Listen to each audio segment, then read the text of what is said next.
Hi guys, this is Merzanyo again. Samahan nyo gumawa ng video reaction. At syempre, no, ito naman guys, kakaibang video reaction. Syempre, bago tayo mag-start, shoutout ko muna lahat ng mga viewers ko mula Luzon, Visayas at Mindanao. At syempre sa buong Mega Metro Manila. At syempre, shoutout ko din po si Kuya Bal Santos Matubang, Ate Ena. At syempre, Kalinga Prab. At ito na nga guys, yun, at kung nalalaman nyo to guys, itong react po natin, ito po yung nag-viral na Banyo Queen. At it seems, ito po ay kababayan natin, no? Nag-base lang ako sa mga comments, no? Based sa mga comments, kababayan natin si ate. Na ibig sabihin sa ibang bansa daw tong nangyari, no? At kino-confirm ko pa rin yan guys kasi hindi ko alam yung pinaka-detalye na pinaka-detalye niyan. So, ito na nga. Dito sa video na to guys, merong kababayan natin at isang foreigner, no, isang foreigner siya na nakikitang nakipagbembangan sa loob ng KTV. Kaya nag-viral to. Ngayon, yung nag-upload at yung babaeng involved dito guys, nagsalita na. So, anyway, pakinggan muna natin at pakinggan muna natin yung nag-upload. So, tara, i-play natin to guys. Syempre, huwag niyo alimutan na mag-like, comment, and subscribe at play natin to guys.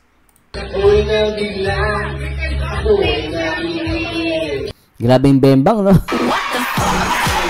Tindi, KTV yan, ah. I-clear ko yung segment na yan na, ano, yung nag-away-away kayo sa comment section. Sige. Si ate girl, hindi ko siya kilala. Oh? Pumunta din, customer siya at customer din ako. Pumunta lang kami doon kasi mayroong mga kaibigan na nag-tour lang din sa Pilipinas. Galing siya sa Pilipinas, nag-tour lang din sila. Okay. And then, kaya may dalawang kasama kong lalaki. Pumunta kami doon. Gusto ko nila ma-experience nila yung dati kong pinagtatrabuhan. So, yung Cactus nga. Nandun kami. So, pumunta kami doon. And then, after that, nag-closing na sila kasi hanggang 12:30 lang sila. Yung drinks last call nila. And then, 1 o'clock. Sasarado na. So, yun ang nangyari. Pumunta kami ng Leo kasi nga nabitin kami kasi galing ako sa work, 11 yung out ko. So, nabitin yung time namin. So, pumunta kami doon sa, yan na nga, sa isang karaoke bar.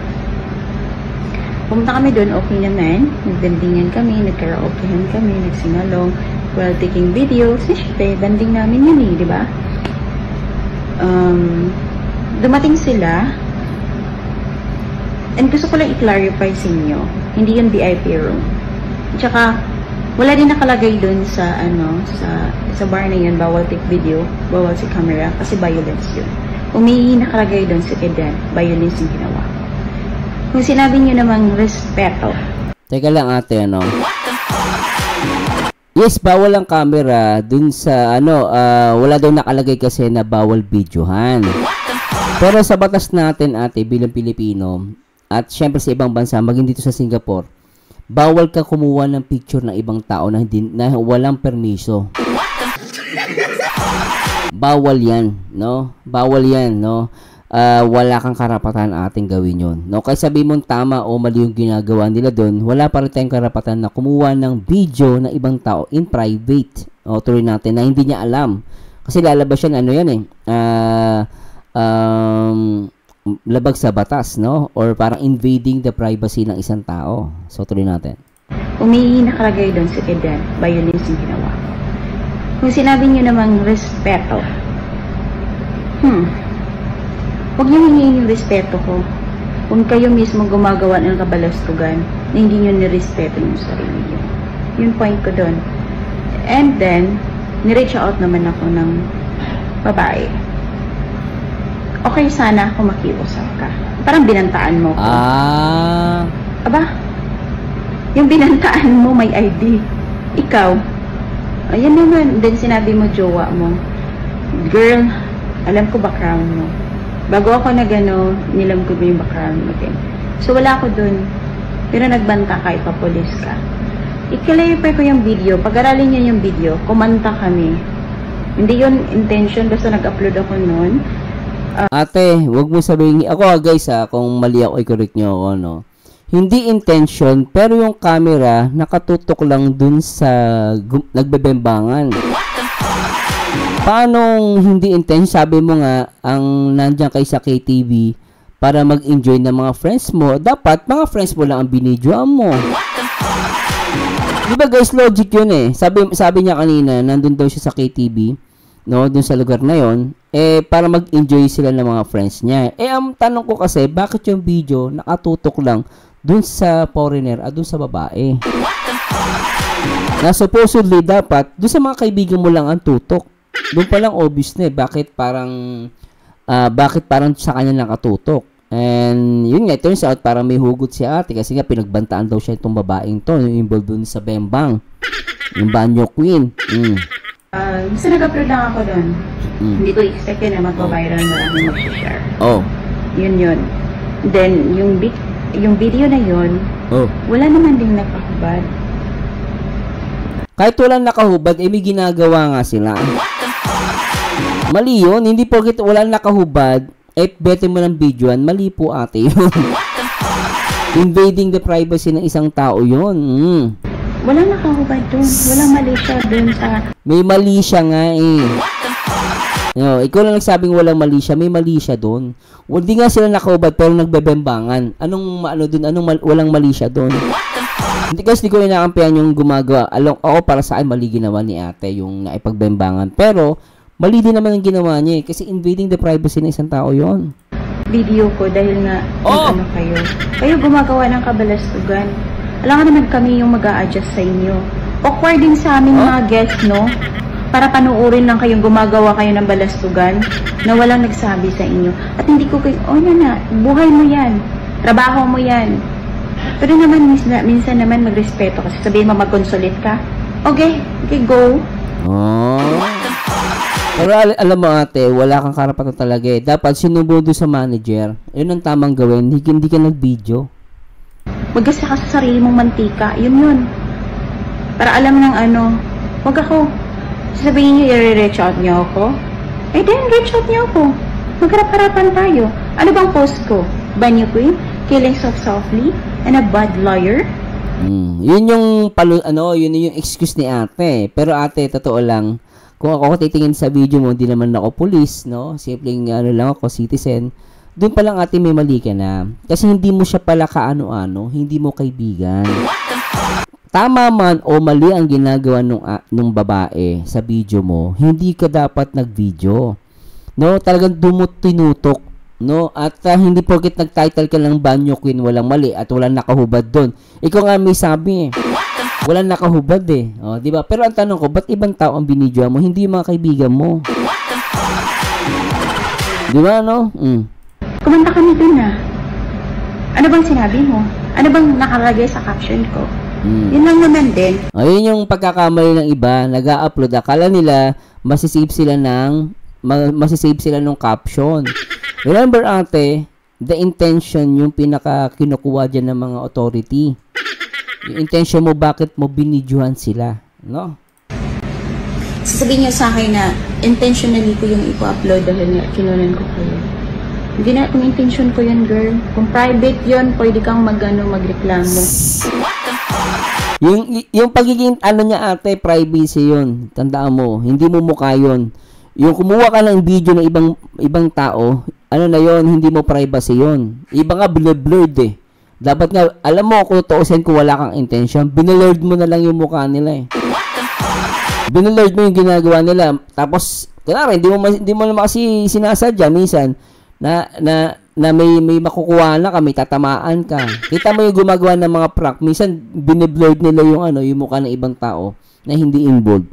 Kasi hindi sila nagpaalam doon sa mga tao na yun eh. No? Sa batas, gusto mo kuha ng ibang tao, magpaalam ka. No? Kung hindi yun man, i-blurred mo yung mukha. Yun yung, doon mo mararamdaman na wala kang intention na i-upload yun. No? Parang hindi mo intention na manira ka. Kasi lalabas naninira ka eh. Ako, tingin ko lang po opinion ko lang po ito No? Kasi paninira talaga yan eh. Kawawa yung babae. Kahit sabi natin mali yung ginagawa. Hindi yun private room. At saka hindi yun public yun. Marami kami yun. Party namin yun. Ate, kahit sa public ka kumuha ng video, tandaan mo, Kahit nasa public ka, kapag yung camera nakatutok, okay lang sana naglalakad ka, passing lang, passing by. O, yung maintindihan ng ano yun eh.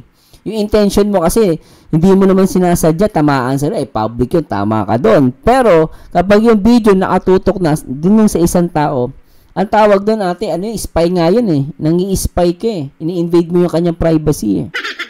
Hindi porket public place, may karapatan ka nang kumuha ng video ng ibang tao. Tama man o mali ang ginagawa nila. Yan tanda mo ate. Party ko yun, nakaka-feel awkward din no, na gumagawa kayo ng kabalastugan and then kami mag-a-adjust. Oh. Ano to? Sige, go. Gumagawa pala ng kabalastugan. Ba't mo sinama sa video mo? Di mo lang binulord. Di ba, no? Basta sabihin ko sa inyo, hindi kami friend girl, hindi kami friend. Ayan. Kasi sabihin niyo wala akong respeto. Sabihan niyo muna siya na bago magrespeto niyo yung sarili niya. In public ho. Paras naman kayo walang respect para sa akin. Oh, paras lang naman. No? Kasi mali na nga, ginantay mo pa ng mali. Yun ang punto dun. Public po yun ha. Gumagawa kayo ng kabalustugan tapos hihingi kayo ng respeto. Hay! Uy, aba. Basta ka nag-video lang kami, kumanta lang kami no. Yan yung pagkakamali ng mga ibang mga kababayan natin. Tandaan nyo guys, hindi porket nag-video ka, wala kang maling ginawa. The intention yung tinitignan dyan ng authority. Basta kumanta kami nun, yun lang ko. Then, hindi ko alam kung anong nakikita nyo. Yun lang. Lasing, sinabi niya lasing siya. Lasing din naman kami nun. Pero, alam na namin yung sarili namin. Pero kung trabaho mo yun, maglagay ka naman ng konting yung, pwede naman kumikita kayo ng pera, sige, gumagawa kayo. Pero, wag naman. Karaoke ho yun, hindi tayo nasa bar club. Ang bar nasa baba. Karaoke yun. So, ibig sabihin nun, yung nagkaraoke dun, gusto nilang mag-party. Chill with her friends.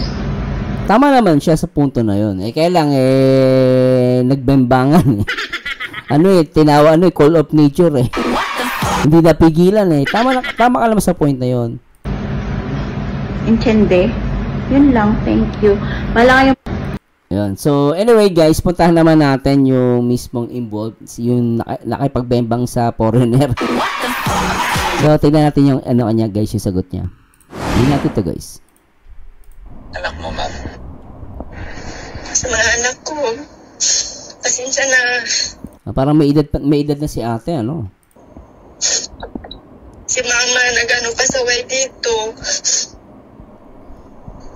Hindi na mauulit. Sana sa mga taong nagbabasa akin, sa mga nagsishare ng video na hindi maganda, sana ihinto nyo na maawa naman kayo sa mga anak ko. Malalaki yung anak ko, 2, may babae pa din ako. Sana maawa kayo sa pamilya ko. Kasi hindi naman totoo talaga nagkantutan kami doon. So, hindi totoo nagkantutan daw, sabi niya. Aminado naman ako mali yung ginawa ko. Pero kasi hindi kayo nagkantutan doon, bakit naiiyak ka? Sorry po sa word guys pero ba't naiiyak ka ate? Kasi kung wala naman kayo ginagawang mali, dapat di ka naiiyak. Kasi may ka pa ng sorry sa anak mo, wala ka naman palang ginagawa. Di ba, no? Pero kung makikita mo kasi yung video guys, talagang, ewan ko hirap pa rin kasi mag-judge no? Pero kung titignan mo, talagang may nangyayari. Di ba? Nasugaan lang talaga kami sa inom. Lasing, okay. Sana ihinto na nyo yung video na marang malangaswa. Maawa kayo sa mga anak ko pa. Nakakawa din no? Nakakawa din Ano po, sir? Okay, ma'am. Maraming salamat po sa oras mo, ma'am. At magdasal ka rin lagi at malalampasan mo yan, ma'am. Anak mo, ma'am.